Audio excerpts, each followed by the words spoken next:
श्री ओम नमः शिवाय. श्री सद्गुरुनाथ महाराज की जय.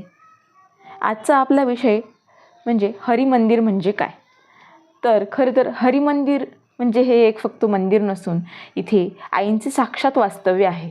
पण आपण प्रार्थनेसोबतच पथ्य पाळले, म्हणजे प्रार्थनेसोबत आपण जर नियम पाळले, माताजींनी घालून दिलेली शिस्त पाळली, तर आपली नित्याची कामे ही अगदी चोख होतात आणि मनाला एक वेगळी सुख, शांती आणि समाधान मिळते.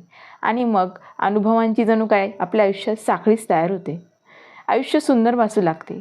हरिभजनाशिवाय कशा दुसरीकडे अजिबात मन लागत नाही. तर हरिभजन म्हणजे काय. तर हरिभजन म्हणजे मूल रडत असता आई गीत गात पाळणं हलवू लागली, म्हणजे ते जसे ऐकता ऐकता गुंग होऊन झोपी जाते, त्याप्रमाणे संसाराच्या व्यापाने तापलेल्या मनाला हरिभजन हे गुंग करून टाकते, म्हणजे समाधान देते. मंदिर हे नाव उच्चारताच कुठेतरी ते गावाबाहेर शांत ठिकाणी, म्हणजे जिथे माणसांची फारशी वर्दळ नाही, अशा एखाद्या टेकडीवर असावे. तिथे कोणत्या तरी देवाची मूर्ती स्थापन केलेली असून तिची पुजाऱ्याच्या द्वारे चालत असावी, असे चित्र डोळ्यासमोर उभे राहते. परंतु हे श्रीहरी मंदिर त्याहून अगदीच निराळे आहे.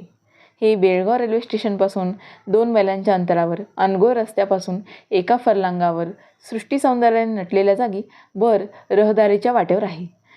त्या मंदिरात परमपूज्य आईंचे प्रत्यक्ष वास्तव्य असते. माताजींच्या कीर्तनसेवेच्या 12 वर्षात पुराणातील गोष्टी, संतांची चरित्रे, त्याचप्रमाणे संतांचे अभंग, पद, दोहरे यांचा जो त्यांनी संग्रह केला होता, तो यावेळी उपयोगात आणावयाचा असा त्यांनी विचार केला.